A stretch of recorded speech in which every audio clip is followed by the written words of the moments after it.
Hello learners, नमस्कार। मैं doctor Lakshmi Narayan, associate professor of economics, government college Mahendragarh. आज आपके सामने प्रस्तुत हूं एक नए वीडियो लेक्चर के साथ। और आज के इस वीडियो लेक्चर में हम डिस्कस करने वाले हैं public goods and market failure के भाग 2 को। इससे पहले हमने public goods and market failure के भाग 1 में डिस्कस किया था कि जो बाजार विफलता है वो वस्तुओं के वर्गीकरण या उनके क्लासिफिकेशन से जुड़ी हुई है। और ये क्लासिफिकेशन का जो आधार हमने बनाया था वो दो इंपॉर्टेंट जो एट्रीब्यूट्स थे गुड्स के, that is degree of rivalry in consumption and degree of exclusion in use. यानी अगर किसी वस्तु के उपयोग से कुछ व्यक्तियों को रोका जा सकता है तो हम कहेंगे कि उनको एक्सक्लूड किया जा सकता है, डिग्री ऑफ एक्सक्लूजन है वहां पे। अगर ये लो है डिग्री ऑफ एक्सक्लूजन, इसका मतलब नहीं रोका जा सकता। और अगर डिग्री ऑफ एक्सक्लूजन हाई है तो इसका मतलब उनको रोका जा सकता है। इसी तरीके से नॉन राइवलरी में हम डिग्री ऑफ नॉन राइवलरी में हमने कहा था, या जो ओस्ट्रोम की डेफिनेशन थी जिसमें सब्सट्रैक्टेबिलिटी ऑफ यूज, यानी अगर यूज करने से उस वस्तु की मात्रा घटती है तो हम कहेंगे कि वो वस्तु जो है वो राइवल इन कंजम्पशन है। तो इन दो एट्रीब्यूट्स के आधार पे हमने 3 प्रकार की मार्केट आइडेंटिफाई की थी जिनमें बाजार विफल होगा। एक तो पब्लिक गुड्स, दूसरा कॉमन प्रॉपर्टी रिसोर्सेज या कॉमन गुड्स, और तीसरा कंजेस्टिबल गुड्स। और हमने वहां पर ये आइडेंटिफाई किया था कि जो पब्लिक गुड्स हैं इनको हम प्योर पब्लिक गुड्स कह सकते हैं, और जो कॉमन गुड्स और कंजेस्टिबल गुड्स हैं वो इम्प्योर पब्लिक गुड्स हैं, यानी वो कुछ हद तक पब्लिक गुड्स हैं और कुछ हद तक पब्लिक गुड्स नहीं है। केवल प्राइवेट गुड या नॉर्मल गुड्स के संदर्भ में क्लासिफिकेशन के आधार पर बाजार विफल नहीं होगा। दूसरे कारणों से हो सकता है, अगर वहां पे एक्सटर्नलिटीज हैं तो बाजार विफल नॉर्मल गुड्स में भी हो सकता है। लेकिन जो बाकी तीनों प्रकार की वस्तुएं हैं, चाहे वो प्योर पब्लिक गुड हो या इम्प्योर पब्लिक गुड हो, उनमें बाजार विफल होगा। ये हमने पिछले वीडियो लेक्चर में डिस्कस किया था, उनके वर्गीकरण का आधार देखा था। आज के इस वीडियो लेक्चर में हम डिस्कस करेंगे कि जो तीनों प्रकार की जो वस्तुएं मैंने बताई, पब्लिक गुड्स, चाहे कॉमन गुड्स और कंजेस्टिबल गुड्स, इन तीनों के संदर्भ में हम डिस्कस करेंगे कि बाजार विफल क्यों होता है। चलिए शुरू करते हैं। और सबसे पहले हम जानते हैं कि पब्लिक गुड्स के संदर्भ में बाजार विफल क्यों होता है। एक बार रिपीट कर लेते हैं। पब्लिक गुड्स वो गुड्स होती हैं जो नॉन एक्सक्लूडेबल इन यूज होती हैं और नॉन राइवलरस इन कंजम्पशन होती हैं। उदाहरण के तौर पर ताज़ा हवा, ज्ञान, लाइट हाउसेज, फ्लड कंट्रोल और स्ट्रीट लाइटिंग, ये सब जो वस्तुएं हैं ये नॉन एक्सक्लूडेबल हैं, यानी गैर वर्जित हैं, यानी किसी को हम वर्जन नहीं कर सकते, इनको यूज करने से किसी को वर्जित नहीं कर सकते। इसी तरीके से ये उपभोग में गैर प्रतिद्वंदी हैं, किसी एक व्यक्ति का उपभोग दूसरे व्यक्ति के लिए उसकी उपलब्धता में कमी नहीं लाता है। तो ऐसी वस्तुओं को हमने सार्वजनिक वस्तुएं कहा था। अब सार्वजनिक वस्तुओं के संदर्भ में बाजार विफल होगा। क्यों होगा? क्योंकि इनकी नेचर ही ऐसी है। नॉन एक्सक्लूजन और नॉन राइवलरी की जो फीचर्स हैं उनके कारण ये जो वस्तुएं हैं ये मार्केट सिस्टम में एफिशिएंटली एलोकेट नहीं हो सकती, क्योंकि इनके जो सोशल बेनिफिट हैं वो प्राइवेट बेनिफिट और प्राइवेट कॉस्ट से ज्यादा होते हैं। और जैसा कि एक्सटर्नलिटी के वीडियो लेक्चर में हमने डिस्कस किया था कि अगर आपके सोशल बेनिफिट्स और प्राइवेट बेनिफिट्स अलग अलग होंगे तो उस अवस्था में बाजार विफल होगा, या बाजार का जो एलोकेशन है वो एफिशिएंट नहीं होगा। तो बाजार जो है वो सार्वजनिक वस्तुओं के संदर्भ में विफल हो जाएगी, क्योंकि उनके मार्जिनल सोशल कॉस्ट जो है वो मार्जिनल प्राइवेट बेनिफिट से अधिक होते हैं। तो एक तो ये कारण है। दूसरा एक इंपॉर्टेंट कारण ये है कि पब्लिक गुड्स के संदर्भ में कई बार जो बाजार होता है वो लुप्त होता है, मिसिंग मार्केट की कंसेप्ट होती है। जैसे कि हमने इसके जो एग्जाम्पल दिए थे अभी थोड़ी देर पहले पब्लिक गुड्स के, उसमें हमने कहा था फ्रेश एयर। अब ताज़ा हवा का कोई मार्केट नहीं है तो इसका मतलब उसका प्राइस डिटरमाइन नहीं हो सकता। इसी तरीके से लाइट हाउस है, जैसे उसका कोई प्राइवेट मार्केट नहीं है, कोई मार्केट नहीं है जिसके द्वारा उसका प्राइस डिटरमाइन हो। यानी मिसिंग मार्केट्स की जो कंसेप्ट है वो सार्वजनिक वस्तुओं के संदर्भ में लागू होती है। अगर बाजार ही नहीं होगा तो कीमत का निर्धारण नहीं होगा, क्योंकि जब हमने बाजार सफलता को डिफाइन किया था तो ये कहा था कि मांग और पूर्ति की शक्तियों के द्वारा कीमतों का निर्धारण होता है, और उसके द्वारा अगर मांग और पूर्ति की जो शक्तियां हैं उनमें सारी इंफॉर्मेशन अवेलेबल हैं तो जो एलोकेशन होगा वो एफिशिएंट होगा, जिसको हमने एलोकेटिव एफिशिएंसी कही थी। लेकिन यहां पर तो हम ये कह रहे हैं कि उस वस्तु का प्राइस डिटरमाइन ही नहीं होगा, इसका मतलब वहां बाजार काम नहीं करेगा और मार्केट फेलियर की कंसेप्ट अराइज होगी in case of public goods. एक तो मिसिंग मार्केट की कंसेप्ट है। इसके साथ साथ जो पब्लिक गुड्स हैं जो सार्वजनिक वस्तुएं हैं उनमें अगर हम किसी वस्तु को किसी व्यक्ति को उसके उपयोग से दूर भी रखना चाहते हैं तो उसकी जो लागत आएगी वो बहुत ज़्यादा आएगी, प्रोहिबिटिव कॉस्ट होंगी, यानी बहुत ज़्यादा होंगी। और एक चीज़ हमें और ध्यान देनी है, जैसे हमने फ्रेश एयर का एग्जाम्पल दिया, अगर एक व्यक्ति और अधिक सांस लेता है या एक इकाई और ताज़ा हवा की अगर उपलब्ध करवानी है तो उसकी marginal cost for additional users zero होती है।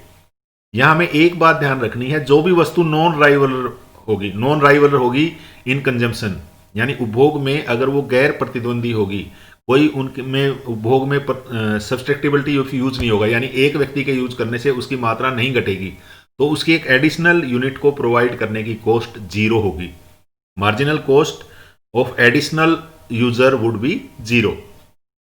लेकिन एलोकेटिव एफिशिएंसी की जो हमने डेफिनेशन डिस्कस की थी मार्केट फेलियर के पहले वीडियो लेक्चर में, तब हमने कहा था कि एलोकेटिव एफिशिएंसी वहां होगी जहां पी एमसी के बराबर होगा, जहां प्राइस एमसी के बराबर होगा। लेकिन यहां पे एमसी क्या है, MC is equal to zero. इसका मतलब यहां एलोकेटिव एफिशिएंसी, क्योंकि जो एमसी है वो जीरो है तो प्राइस भी जीरो होगा, तो उसके कारण एक फ्री राइडर की प्रॉब्लम उत्पन्न होगी। जब प्राइस जीरो है तभी एफिशिएंटली एलोकेट हो सकती हैं, लेकिन जब कोई वस्तु फ्री में अवेलेबल है तो लोग उसके लिए पे क्यों करेंगे, नहीं करेंगे। इसलिए एक फ्री राइडर की प्रॉब्लम अराइज होती है। फ्री राइडर की प्रॉब्लम को अगर हम अच्छे से समझना चाहें तो हम इस उदाहरण से समझ सकते हैं।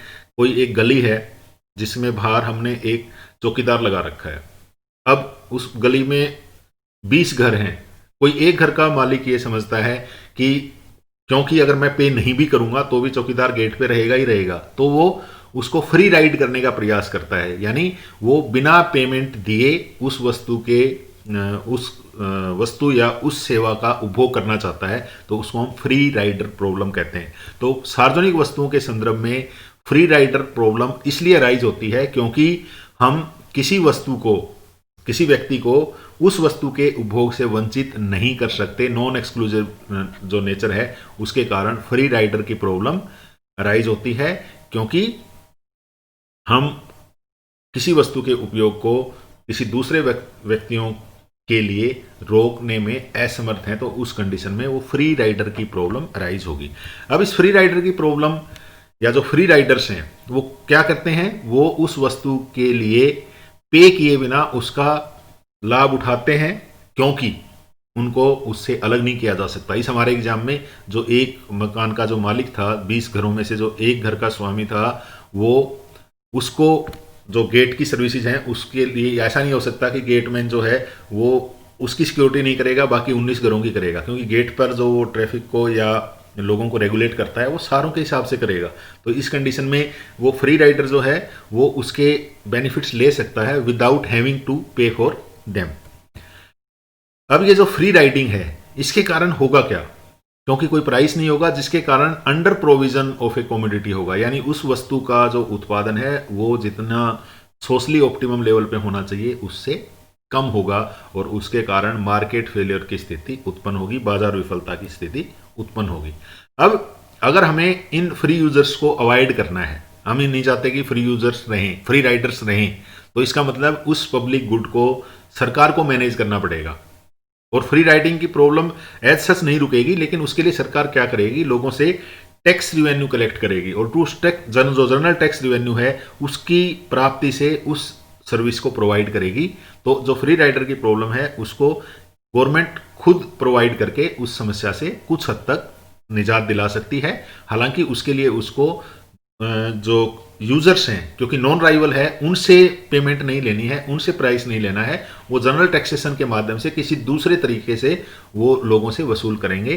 तो ये फ्री राइडर प्रॉब्लम के कारण मार्केट फेल होगा। क्यों फेल होगा, क्योंकि फ्री राइडर प्रॉब्लम के कारण उस वस्तु का जो उपयोग है वो सोशली ऑप्टिमम लेवल से ज़्यादा होगा। फ्री राइडर्स जो हैं, क्योंकि उनको पे नहीं करना पड़ता, इसलिए वो उसका उपयोग ज़्यादा करेंगे। दूसरी जो इंपॉर्टेंट कारण है सार्वजनिक वस्तुओं के संदर्भ में बाजार विफल होने का, वो है possibility of under production by private sector.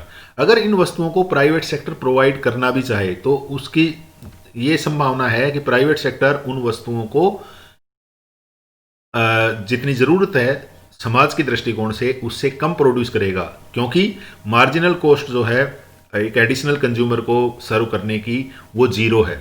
तो इसका मतलब ऑप्टिमम लेवल कहाँ होना चाहिए? अगर प्राइस जीरो हो, अगर प्राइस जीरो होगा तो प्राइवेट सेक्टर उसको प्रोवाइड क्यों करवाएगा? क्योंकि निजी क्षेत्र हमें पता है लाभ के उद्देश्य से काम करता है।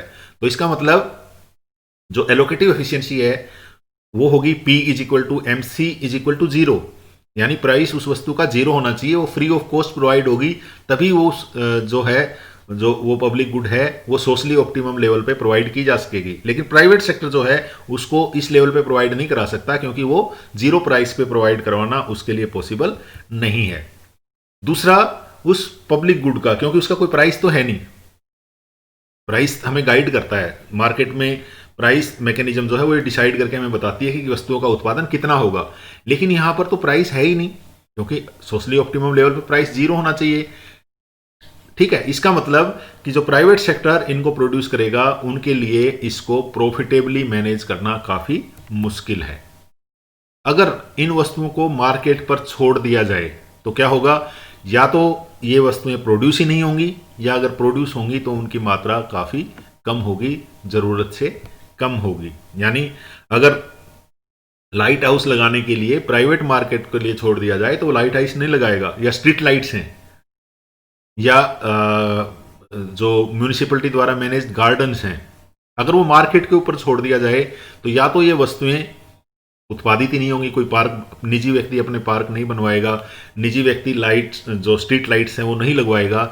इसका मतलब अगर मार्केट के ऊपर छोड़ दिया जाए तो ये वस्तुएं या तो प्रोड्यूस होंगी ही नहीं, और अगर प्रोड्यूस होंगी तो वो काफी कम मात्रा में होंगी, जिनके कारण बाजार विफल होगा। तो सार्वजनिक वस्तुओं के संदर्भ में बाजार विफल इसलिए होता है क्योंकि जो प्राइवेट सेक्टर है उनको सप्लाई करने के लिए रेडी नहीं होता, क्योंकि जो नॉन एक्सक्लूडेबिलिटी की कंडीशन है उनको नॉन मार्केटेबल बनाती है, उनकी मार्केटिंग नहीं हो सकती, उनकी बिक्री नहीं हो सकती। इसलिए अगर बिक्री नहीं हो सकती तो किसी पार्टिकुलर कंज्यूमर से उसका प्राइस वसूल नहीं किया जा सकता। ऐसा नहीं हो सकता कि स्ट्रीट लाइट लगाने, अगर सरकार ने या म्यूनिसिपैलिटी ने स्ट्रीट लाइट्स लगाई हैं तो वो किसी पार्टिकुलर कंज्यूमर से उसकी वैल्यू जो है वो नहीं ले सकती, उसका प्राइस एक्सट्रैक्ट नहीं कर सकती। इसके कारण जो प्राइवेट सेक्टर है वो उन वस्तुओं को प्रोवाइड नहीं करवाएगा। तो जो दोनों कंडीशन हैं, फ्री राइडिंग और इसके साथ साथ पॉसिबिलिटी ऑफ अंडर प्रोडक्शन और no production by the private sector के कारण मार्केट जो है पब्लिक गुड्स के संदर्भ में फेल होता है। अब अगर मार्केट पब्लिक गुड्स के संदर्भ में फेल होता है तो इसका इलाज क्या है, इसका सॉल्यूशन क्या है? इसका सॉल्यूशन हमने थोड़ी देर पहले जब फ्री राइडर की प्रॉब्लम डिस्कस कर रहे थे तब हमने कहा था कि फ्री राइडर की प्रॉब्लम को बचने के लिए सरकार को इन वस्तुओं को खुद प्रोवाइड करवाना चाहिए। ठीक है, इसके फेवर में कौन कौन सी आर्गुमेंट हैं वो हम डिस्कस करते हैं। पहला तो इसकी जो नॉन राइवल नेचर है, नॉन राइवल नेचर का मतलब है MC is equal to zero. तो इसका मतलब प्राइवेट सेक्टर जो है इसको प्रोवाइड नहीं करवाएगा, इसलिए ये अपने आप में एक स्ट्रॉन्ग रीजन है कि ये जो है पब्लिक गुड्स जो हैं वो गवर्नमेंट के द्वारा प्रोवाइड की जानी चाहिए। दूसरी आर्गुमेंट ये है कि स्टेट जो है इन वस्तुओं का अंडर प्रोविजन और अंडर कंजम्पशन को प्रिवेंट कर सकता है और सोशली ऑप्टिमम लेवल पर इनको प्रोवाइड करवा सकता है, प्राइवेट सेक्टर नहीं करवा सकता। अब अगर गवर्नमेंट सेक्टर या गवर्नमेंट जो है इन वस्तुओं को प्रोवाइड करवाती है तो वो ज़्यादा एफिशिएंटली प्रोवाइड करवा सकती है, क्योंकि उनके पास इकोनॉमीज ऑफ स्केल हैं। यानी अगर एक पूरे शहर में पानी की सप्लाई जो है वो म्यूनिसिपैलिटी आसानी से दे सकती है, क्योंकि उनके पास इकोनॉमीज ऑफ स्केल हैं। इकोनॉमीज ऑफ स्केल हमें पता है कि जब हम किसी चीज़ का ज़्यादा मात्रा में उत्पादन करते हैं, एक बड़े पैमाने पर उत्पादन करते हैं, तो उसके कारण उनकी लागत जो है वो काफ़ी कम हो जाती है। तो गवर्नमेंट्स जो है पब्लिक गुड्स को इकोनॉमीज ऑफ स्केल के बेनिफिट्स के कारण एफिशिएंटली प्रोवाइड करवा सकती हैं। इसके साथ साथ सरकार क्या कर सकती है, कुछ वस्तुओं को at the place of use free provide करवा सकती है और उसके बाद फिर उनको जनरल टैक्सेशन से या लाइसेंस फीस वगैरह से उनके लिए भुगतान करवा सकती है। तो इस आधार पर हम कह सकते हैं कि अगर हमें पब्लिक गुड्स को एफिशिएंटली एलोकेट करना है तो इनका प्रोविजन नॉर्मली जो गवर्नमेंट है उसके द्वारा किया जाना चाहिए, तभी वो किसी हद तक मार्केट फेलियर से बचा जा सकता है। ठीक है, ये हमने देखा पब्लिक गुड्स के संदर्भ में। अब आइए अब हम देखते हैं दूसरी जो सेमी पब्लिक गुड हमने बताई थी। दो कंडीशन है पब्लिक गुड की, non excludable and non rivalries. अगर इसमें से एक कंडीशन को रिमूव करते हैं, यानी उपभोग में जो गैर प्रतिद्वंदिता हमने मानी थी अगर उसको प्रतिद्वंदी बना देते हैं, यानी किसी एक वस्तु का उपभोग दूसरे व्यक्ति के लिए उस वस्तु की मात्रा में उपलब्धता को कम करेगा। यानी अगर कोई एक व्यक्ति जैसे मैंने एग्जांपल दिया था पिछले वीडियो लेक्चर में कि अगर एक प्रॉपर्टी डीलर के पास 10 मकान बिकने के लिए हैं और उनमें से मैं एक खरीद लेता हूं तो बाकी के लिए वो 9 बचेंगे, उनके लिए उपलब्धता जो है वो कम हो जाएगी। इसलिए हम कहते हैं कि ये राइवलरस गुड है। तो इसका मतलब ये हुआ कि अगर पब्लिक गुड की हम राइवल वाली कंडीशन, जो राइवलरस या राइवल कंजम्पशन वाली कंडीशन को नॉन राइवल कंजम्पशन वाली कंडीशन को अगर रिलैक्स करते हैं तो जो वस्तुएं आती हैं वो कॉमन गुड्स आती हैं, जो हमने पिछले वीडियो लेक्चर में डिस्कस किया था। उदाहरण के लिए समुद्र में मछलियां, मैंने गांव के पोंड में, तालाब में भी मछलियों के उदाहरण के द्वारा समझाया था। चारागाह हैं, वन हैं, या जो हमारा पर्यावरण है, इन सारी वस्तुओं को हमने नॉन एक्सक्लूडेबल और राइवलरस वस्तु माना था, जिसके कारण इनका नाम दिया था हमने कॉमन गुड्स। यानी क्योंकि हम किसी को एक्सक्लूड नहीं कर सकते इसलिए कोई भी इन वस्तुओं का उपभोग कर सकता है, लेकिन किसी एक व्यक्ति का उपभोग दूसरे व्यक्ति के लिए इसकी उपलब्धता को कम करता है। तो ये जो वस्तुएं थी इनको हमने कॉमन प्रॉपर्टी रिसोर्सेज या कॉमन पूल रिसोर्सेज या कॉमन गुड के नाम से आइडेंटिफाई किया था। तो ये जो है ये एक तरीके की पब्लिक गुड्स हैं, लेकिन क्योंकि ये नॉन एक्सक्लूडेबल हैं इसलिए फ्री राइडर की प्रॉब्लम यहां पर भी एप्लीकेबल होगी, क्योंकि हम जो इसके लिए पे नहीं करते उनको एक्सक्लूड नहीं कर सकते। वो एग्जांपल जो अभी मैंने दिया था गेट वाला, वो यहां भी लागू होगा। फ्री राइडर की प्रॉब्लम या मुफ्त सवारी की समस्या यहां भी उत्पन्न होगी, जिसके कारण इसके साथ, लेकिन वहां पे क्या हमारे एडवांटेज की क्या चीज थी कि वहां एक व्यक्ति का उपभोग दूसरे के लिए उसकी उपलब्धता को कम नहीं करता था, लेकिन यहां पे उसको कम करता है। जैसा कि हमने देखा था गांव के तालाब में जो मछलियों की मात्रा है, अगर एक व्यक्ति कुछ मछलियां निकालता है तो बाकी के लिए उसकी उपलब्धता, मछलियों की उपलब्धता जो है वो कम हो जाती है। तो राइवलरस नेचर है इनके कंजम्पशन का, लेकिन वो नॉन एक्सक्लूडेबल है, यानी उस प्रॉपर्टी पर या उस वस्तु पर किसी एक का एक्सक्लूसिव राइट नहीं है। इसलिए इसको हम कॉमन गुड कहते हैं, क्योंकि कोई भी इनको यूज कर सकता है। जैसे कि एग्जाम्पल हमने लिए थे, फिशिंग है, कॉमन लैंड पास्चर है, पब्लिक टॉयलेट्स भी एक एग्जाम्पल हो सकते हैं कॉमन प्रॉपर्टी रिसोर्सेज के, क्योंकि उनको कोई भी यूज कर सकता है, जो सार्वजनिक शौचालय हैं उनको। या जैसे हम समझ सकते हैं कि कोई भी जो इंडिया गेट पार्क्स हैं, जो इंडिया गेट पार्क है दिल्ली में, वहां पे कोई भी आ सकता है और वहां एंजॉय कर सकता है, लेकिन क्योंकि जो कंजम्पशन है वो राइवल है, अगर ज्यादा व्यक्ति आएंगे तो दूसरों के आनंद में खलल पड़ेगा, उनके लिए नेगेटिव एक्सटर्नलिटीज अराइज होंगी। राइवल है लेकिन नॉन एक्सक्लूडेबल है, उनको रोका नहीं जा सकता। अब इसके कारण किसी को हम उसके यूज करने से रोक नहीं सकते, लेकिन अगर एक व्यक्ति उसको यूज करता है तो उसके लिए उसकी उपलब्धता कम हो जाती है।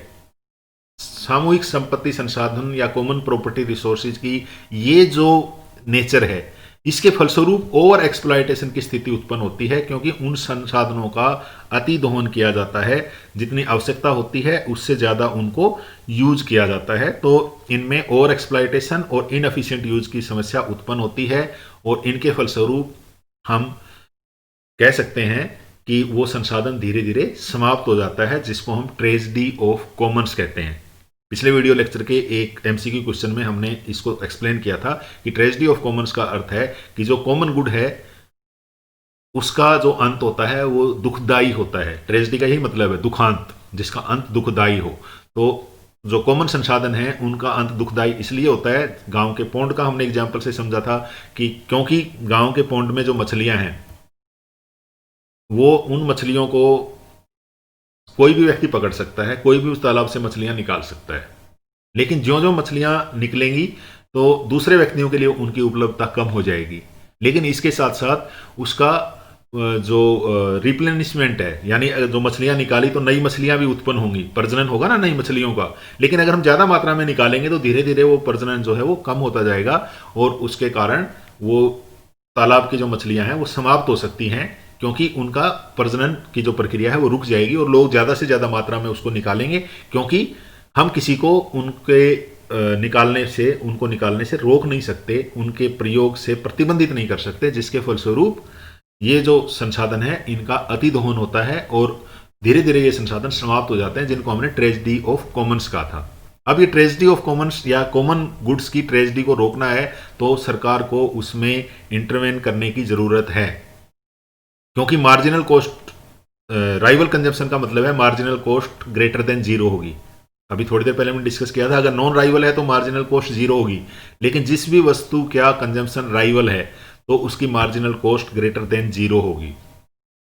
अगर हमें एफिशिएंसी कंडीशन पूरी करनी है तो प्राइस किसके बराबर होना चाहिए? मार्जिनल कॉस्ट के बराबर होना चाहिए।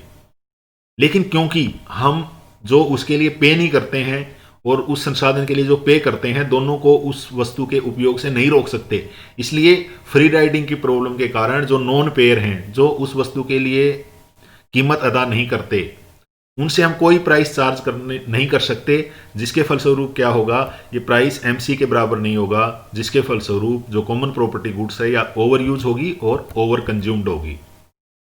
क्योंकि जो हर व्यक्ति, जो हर कंज्यूमर है, वो उस संसाधन को जल्दी से जल्दी यूज करना चाहेगा ताकि उसकी खुद की यूटिलिटी जो है मैक्सिमाइज हो जाए। जैसे कि हमने गांव के तालाब के एग्जाम्पल में फिर जाते हैं, सभी व्यक्ति ज़्यादा से ज़्यादा मछलियां निकालना चाहेंगे, क्योंकि उन्हें पता है अगर वो नहीं निकालेंगे तो कोई दूसरा निकाल लेंगे, इसलिए वो ज़्यादा से ज़्यादा वैल्यू लेने के लिए ज़्यादा से ज़्यादा मछलियां निकालेंगे, क्योंकि उनको पता है कि अगर दूसरे व्यक्ति निकालेंगे तो इसके लिए उनकी उपलब्धता जो है वो कम हो जाएगी। इसी तरीके से अगर कोई वन है जिसमें से अगर लकड़ी हम काटते हैं तो ज़्यादा लकड़ियाँ काट सकते हैं, ये हर व्यक्ति ज़्यादा से ज़्यादा लकड़ी काटना चाहेगा, ये सोचते हुए कि अगर दूसरे उस लकड़ियों को काटेंगे तो हमारे लिए उनकी उपलब्धता कम हो जाएगी। तो इसका मतलब ये हुआ कि उस साधन के दोहन की या एक्सप्लॉयटेशन की होड़ लग जाती है, लोग ज़्यादा से ज़्यादा उसको यूज करना चाहते हैं, अब जिसके कारण वो जो संसाधन है वो धीरे धीरे समाप्त हो सकता है, जो ट्रेजेडी ऑफ कॉमन्स में हमने डिस्कस किया था। दूसरा, क्योंकि ये जो पब्लिक प्रॉपर्टी रिसोर्सेज हैं, जैसे हमने पब्लिक टॉयलेट की बात की थी, पब्लिक बाथरूम, सार्वजनिक शौचालयों की बात की थी, अगर आप देखेंगे वो ज़्यादातर जो हैं वो पोल्यूटेड होते हैं, क्योंकि किसी के पास ये इंसेंटिव नहीं होता कि उनको वो साफ सुथरा रखें। जो यूजर है उसके पास कोई इंसेंटिव नहीं है कि उनमें इन्वेस्ट करे, कोई व्यक्ति नहीं है जो उनको साफ सफाई रखने का, साफ सुथरा रखने का खर्चा उठा सके। इसलिए क्योंकि उनके पास कोई मॉनेटरी इंसेंटिव नहीं है, इसलिए कॉमन प्रॉपर्टी रिसोर्सेज में निजी व्यक्ति जो हैं वो इन्वेस्ट नहीं करेंगे, और इसलिए अगर उनके ओवर एक्सप्लॉयटेशन को रोकना है तो सरकार को एक डायरेक्ट कंट्रोल उन रिसोर्सेज का लेना पड़ेगा। तो किस तरीके से हम ओवर एक्सप्लॉयटेशन रोक सकते हैं कॉमन प्रॉपर्टीज का? तो पहला है कि टॉप डाउन गवर्नमेंट रेगुलेशन, सरकार नियम बना सकती है या कॉमन पोल रिसोर्सेज का डायरेक्ट कंट्रोल ले सकती है। गांव के तालाब को अगर गांव की पंचायत के अधीन रख दिया जाए तो उस कंडीशन में उसके ओवर एक्सप्लॉयटेशन को रोका जा सकता है, क्योंकि अब जो पंचायत है वो कुछ फीस ले सकती है लोगों से जो मछली निकालना चाहते हैं, या लीगली कुछ लोगों को अलाउ कर सकती है, केवल वही लेंगे लाइसेंस वगैरह दे के। तो इस तरीके से जो कॉमन प्रॉपर्टी रिसोर्सेज हैं उनके अति दोहन को या ओवर एक्सप्लॉयटेशन को रोका जा सकता है, ये एक तरीका हो सकता है। इसके साथ साथ, क्योंकि जैसे हमने पब्लिक टॉयलेट का एग्जाम्पल दिया था, वहां कोई निजी व्यक्ति जो है वो इन्वेस्ट नहीं करेगा उन संसाधनों को बनाए रखने के लिए। सार्वजनिक शौचालय में सरकार को खुद इन्वेस्ट करना पड़ेगा, तो सरकार को उनके कंजर्वेशन और रिन्यूअल के लिए खुद जो है इन्वेस्ट करना पड़ेगा ताकि उन रिसोर्सेज की कमी ना आए। इसके बाद जो एक और तरीका हो सकता है कॉमन प्रॉपर्टी रिसोर्सेज के और एक्सप्लॉयटेशन को रोकने का, वो ये हो सकता है कि इंडिविजुअल्स को उसका ओनरशिप राइट दे दिया जाए। फिर वो कॉमन प्रॉपर्टी नहीं रहेगी, एक प्राइवेट गुड हो जाएगी। गांव के तालाब को अगर जो सरकार है या जो पंचायत है वो किसी व्यक्ति को डेलीगेट कर सकती है और उससे एक फीस ले सकती है, तो उस कंडीशन के द्वारा वो वस्तु, अब जो गांव का तालाब है वो कॉमन गुड नहीं रहेगा, वो प्राइवेट गुड हो जाएगा और उसके ओवर एक्सप्लॉयटेशन को रोका जा सकता है। इसके साथ साथ एक जो हमारे फर्स्ट नोबल प्राइज विनर हैं, फीमेल नोबल प्राइज विनर हैं ओस्ट्रोम, उन्होंने कोऑपरेटिव कलेक्टिव एक्शन की बात की थी कि जैसे एक सामूहिक संसाधन है तो उनके लिए सामूहिक एक दूसरे के कोऑपरेशन के साथ एक्शन होना चाहिए। यानी कुछ एक गांव की पंचायत कुछ लोगों की कमेटी बना के, कुछ लोगों के से सलाह मशूरा करके एक पूरे गांव के लिए कुछ कानून बना सकती है, कुछ नियम बना सकती है, जिसको हम कोऑपरेटिव कलेक्टिव एक्शन कहते हैं, कि इतना ही दोहन किया जाए ताकि मछलियों का जो प्रजनन है वो उतना होता रहे और एक स्टेबल मात्रा गांव के तालाब में मछलियों की मेंटेन हो सके। ऐसा जो कम्युनिटी है वो आपस में मिलके रूल बना सकती है। इस तरीके से भी कॉमन प्रॉपर्टी रिसोर्सेज के ओवर एक्सप्लॉयटेशन को रोका जा सकता है। हमने 3 प्रकार की वस्तुओं की बात की थी जिनमें मार्केट फेल होता है, 2 को हमने डिस्कस कर लिया। आइए अब तीसरी को डिस्कस करते हैं, जिनको हम कंजेस्टिबल गुड्स, क्लब गुड्स या टोल गुड्स कहते हैं। यहाँ पे आप देखिए, वहां पे जो पब्लिक गुड्स थी उसमें ये नॉन राइवल और नॉन एक्सक्लूडेबल था। जो कॉमन गुड्स थी उसमें हमने इस कंडीशन को रिलैक्स किया था। अगर हम इस कंडीशन को रिलैक्स कर दें, एक्सक्लूडेबल बना लें, यानी जो वस्तु है वो उपभोग में तो गैर प्रतिद्वंदी है, किसी एक व्यक्ति के उपभोग से दूसरों के लिए उसकी उपलब्धता कम नहीं होती है, लेकिन हमारे पास ऐसा प्रोविजन है कि हम कुछ व्यक्तियों को उसके उपयोग से रोक देते हैं, तो ऐसी वस्तुओं को हम एक्सक्लूडेबल गुड्स कहते हैं। इन वस्तुओं के संदर्भ में भी बाजार विफल होता है। कंजेस्टिबल गुड्स या क्लब गुड्स या टोल गुड्स जिनको हम कहते हैं, इन वस्तुओं के संदर्भ में भी बाजार जो है वो विफल होता है। उदाहरण इसके हमने देखे थे, जैसे कि सैटेलाइट रेडियो है, केबल टीवी है, रोड्स हैं, पार्क्स हैं। अब यहाँ पे एक चीज हमें ध्यान देनी है कि जो कंजेस्टिबल गुड्स हैं, यानी ऐसी वस्तुएं जहां कंजेशन की संभावनाएं हैं, वो ऐसी वस्तुएं हैं जो इनका उपयोग जो है वो नॉन राइवल है। नॉन राइवल का मतलब है कि मार्जिनल कॉस्ट 0 है, ठीक है। लेकिन यहां पर एक कैच है, ये 0 है, लेकिन तब तक 0 है जब तक वहां पर भीड़ नहीं लगती। जैसे रोड है, खाली रोड है, उस पर 10 गाड़ियां चल रही हैं, 11वीं चले, 12वीं चले, 13वीं चले, ज़्यादा दिक्कत नहीं आएगी क्योंकि उनकी एडिशनल कॉस्ट जो है वो 0 है। लेकिन बहुत सारी गाड़ी अगर आ जाएं, बहुत सारी गाड़ियां आ जाएं, तो उस कंडीशन में कंजेशन हो गया ना, भीड़ हो गई, उसके बाद जो है इनका मार्जिनल कॉस्ट 0 नहीं होता है, क्योंकि जो जो डिमांड इंक्रीज होगी उनका जो यूज है वो कंजेस्टिबल होता जाएगा और वो गुड जो है वो नॉन राइवल नहीं रहती, उसकी नेचर चेंज हो सकती है, ठीक है। ये चीज, दोनों चीजों को ध्यान में रखते हुए हम ये कह सकते हैं कि जब कंजेशन होगा तो उस कंडीशन में कंजेशन या जो नेगेटिव कंजेशन एक्सटर्नलिटीज हैं वो इन्वायरमेंटल एमिनिटीज और नेचुरल रिसोर्सेज के लिए एक प्रॉब्लम हो सकती हैं। लेकिन इसमें जो एक्सक्लूडेबिलिटी की नेचर है इनकी, उसके कारण एक ऐसी मैकेनिज्म डिवाइस की जा सकती है जिसमें उन व्यक्तियों को जो उसके लिए पे नहीं करते उनको रोका जा सकता है। यानी इन वस्तुओं को, जैसे पार्क की हमने बात की, पार्क में लोगों की मात्रा को रेगुलेट किया जा सकता है, एक्सक्लूड किया जा सकता है। अगर गेट पे हम किसी को बैठा दें और ये कहें कि दिन में या 1 घंटे में आपको 100 टोकन देने हैं, तो 100 व्यक्तियों को ही वो अलाउ करेगा, जिसके कारण कंजेशन को रोका जा सकता है। तो इसके लिए लेकिन क्या होगा, एक ऐसी मैकेनिज्म ड्राइव करनी पड़ेगी जिसमें से कुछ आइडेंटिफाइड लोग हैं वही उसका यूज कर सकें, बाकी यूज नहीं कर सकें। तो इसके कारण एक क्लब का जो है वो निर्माण होता है, इसलिए इसको हम क्लब गुड्स कहते हैं। अब क्लब गुड्स क्यों, कौन सी गुड्स हैं? क्लब गुड्स के बेनिफिट को एक खास जो ग्रुप है वही एंजॉय कर सकता है, बाकी उसको एंजॉय नहीं कर सकते। अगर हम ऐसी कोई मैकेनिज्म डिवाइस कर सकते हैं, क्योंकि एक्सक्लूडेबल हैं, तो क्लब गुड्स जो हैं वो ऐसी गुड्स हैं जिनका जो बेनिफिट है वो केवल वही व्यक्ति ले सकते हैं जो उसके मेंबर्स हैं। तो इसका अर्थ क्या हुआ कि जो प्रॉब्लम थी क्लब का निर्माण से वो सोल्व हो जाएगी, जो नॉन राइवलरी की प्रॉब्लम थी ना, क्योंकि अब क्लब का निर्माण हो गया है, इसके कारण जो कंजेस्टिबल पब्लिक गुड्स है वो मार्केट के द्वारा प्रोवाइड हो सकती है। इसका एक सॉल्यूशन है। लेकिन अगर मार्केट के भरोसे छोड़ा जाएगा तो ये जो है अंडर प्रोविजन की इसकी समस्या उत्पन्न होगी। तो क्लब गुड्स जो हैं वो special kind of public goods हैं जिनके बेनिफिट्स एक ग्रुप तक रेस्ट्रिक्टेड हैं। पब्लिक गुड्स या कंजेस्टिबल गुड्स के संदर्भ में मार्केट फेल इसलिए होता है क्योंकि क्लब गुड्स जो हैं वो sufficient negative positive externalities society में जनरेट करती हैं। उनके बेनिफिट्स जहां भी एक्सटर्नलिटीज होंगी, चाहे वो पॉजिटिव हो या नेगेटिव, हमें पता है वहां मार्केट फेल होगा। तो इन क्लब गुड्स या कंजेस्टिबल गुड्स के संदर्भ में भी बाजार विफल होगा, तो ये भी बाजार विफलता को जन्म देंगी। इस तरीके से हमने आज के इस वीडियो लेक्चर में डिस्कस किया कि विभिन्न बाजारों, विभिन्न वस्तुओं के आधार पर बाजार किस तरीके से विफल होगा। बाजार विफलता सार्वजनिक वस्तुओं के संदर्भ में, साझा वस्तुओं के संदर्भ में और कंजेस्टिबल गुड या क्लब गुड्स के संदर्भ में क्यों विफल होगा। आइए अब अपनी अंडरस्टैंडिंग को समझने के लिए कुछ एमसीक्यू देखते हैं। पहला एमसीक्यू है हमारा, the private market will not provide enough of a pure public good because of. क्यों नहीं प्रोवाइड करवाएगी? जो प्राइवेट मार्केट है वो प्योर पब्लिक गुड की सफिशिएंट क्वांटिटी क्यों नहीं प्रोवाइड कराएगी? Because due to the problem of free rider. दूसरा हमारा क्वेश्चन है, which of the following is an example of near public good. Quasi public good जिसको हमने नाम लिया था, इसमें से कौन सा है जो पब्लिक गुड के नजदीक है? तो यहाँ पे आप देख सकते हैं C would be the correct answer. Congested road जो है ड्यूरिंग मॉर्निंग रश आवर, वो जो है वो पब्लिक गुड है, नियर पब्लिक गुड है, पब्लिक गुड नहीं है, वो नियर पब्लिक गुड है। Consumption of a pure public good क्या होगा इनमें से? Depletes the supply of goods for others, deny the opportunity to consume the goods to other, neither depletes the goods nor exclude others from consuming it, increase the supply of goods. बिल्कुल सही समझा, C would be the correct answer.